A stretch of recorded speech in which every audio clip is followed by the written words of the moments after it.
Bismillahirrahmanirrahim. Assalamualaikum warahmatullahi wabarakatuh.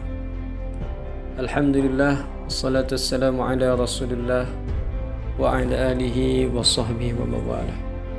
Rabbi shrah li sadri wa yassir li amri wahlul 'uqdatam min lisani yafqahu.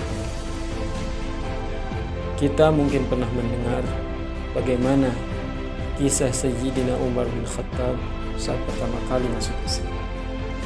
Ajaib memang.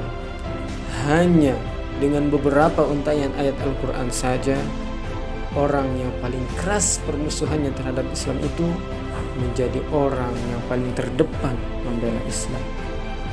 Sementara kita sudah berapa kali khatam Al-Quran, tetapi begini-begini saja. Ada dan tiadanya kita tidak banyak pengaruhnya terhadap Islam. Bahkan bisa jadi memburukkan citra Islam di hadapan non-muslim karena tingkah laku kita yang tidak mencerminkan seorang muslim. Sementara beliau di hari pertama keislamannya saja sudah begitu berani dan gagah mendatangi seluruh rumah yang pernah beliau singgahi saat belum menjadi Islam. Beliau umumkan keislamannya di hadapan orang-orang yang memusuhi Islam. Bukan tanpa resiko. Di hari itu juga beliau dipukuli oleh pemuda Quraisy dan dicaci maki oleh pemuka kaum. Namun beliau tidak gentar sedikit. Tidak sampai di situ saja. Beliau mengumumkan di hadapan semua orang, termasuk orang-orang yang pernah ia siksa, agar mereka memukulinya, menyiksanya seperti yang pernah dia lakukan sebelum Islam, sebagai balasan atas kezaliman semasa jahiliyah. Begitu besar tekadnya untuk mengikrarkan, mengumumkan, bersumpah, dan berjanji sebagai seorang muslim. Ia lakukan untuk mengenalkan dirinya kepada orang lain. Saksikanlah bahwa aku seorang muslim. Kandungan kalimat syahadat perlu kita maknai agar keimanan membawa kita kepada sikap yang benar sebagai seorang muslim. Bagaimana cara kita memaknai kandungan syahadat tersebut? Dalam Al-Quran, kata syahadat setidaknya mengandung 3 pengertian. Iqrar atau pengakuan, sumpah, dan perjanjian. Maka 3 poin makna syahadat ini harus kita kokohkan dengan iman dan tancapkan di dalam hati, sehingga kejernihan iman dalam memaknai syahadat teraplikasikan dalam kehidupan sehari-hari, baik dengan ucapan seperti yang dilakukan oleh Sayyidina Umar, terus mengikhtiarkan, terus mengikrarkan keislamannya kepada semua orang yang ia temui semenjak hari pertama beliau masuk Islam. Tidak sebatas hanya ucapan. Syahadat itu adalah pembenaran dalam hati, sehingga menimbulkan keyakinan yang kokoh tentang keesaan Allah dan kerasulan baginda Nabi Muhammad SAW.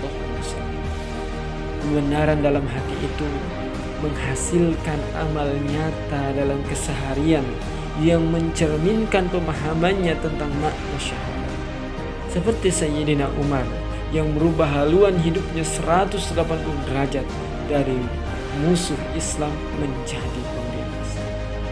Sehingga orang-orang di sekitarnya bersaksi, semenjak keislaman Umar, maka Islam menjadi lebih berwibawa.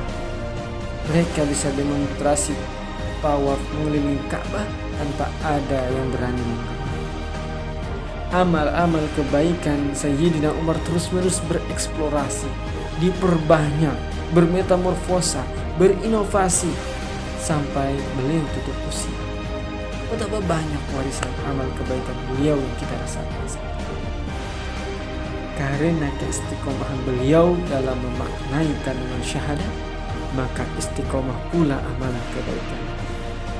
Istiqomah itulah yang membuat beliau terkesan pemberani, tidak ada rasa takut, tenang, tidak gentar dan bersedih, optimis dan berpikir visioner. Innal ladzina qalu rabbuna Allahu thumma istaqamu tatanazzalu alaihimul malaikatu alla takhafu wa la tahzanu wa abshiru bil jannati allati kuntum tu'adun. Sesungguhnya orang-orang berkata, Tuhan kami adalah Allah. Kemudian mereka meneguhkan pendirian mereka, maka malaikat-malaikat akan turun kepada mereka dengan berkata, janganlah kamu merasa takut, janganlah kamu bersedih hati, dan bergembiralah kamu dengan memperoleh surga yang telah dijanjikan kepada Allah. Surah Fussilat ayat ketiga. Dan buah dari kemampuan memaknai kandungan syahadat ini menjadikan kita hidup bahagia di dunia. Meskipun masalah kita lebih berat dan lebih besar dari seluruh masalah manusia di dunia. Begitulah yang kita lihat dari kehidupan orang-orang saleh, terutama Rasulullah SAW. Orang-orang saleh terlihat bahagia, padahal kita tidak tahu seberapa berat masalah yang mereka hadapi. Mereka tidak terbebani dengan kehidupan dunia karena tujuan mereka adalah kehidupan lain yang lebih kekal dan abadi.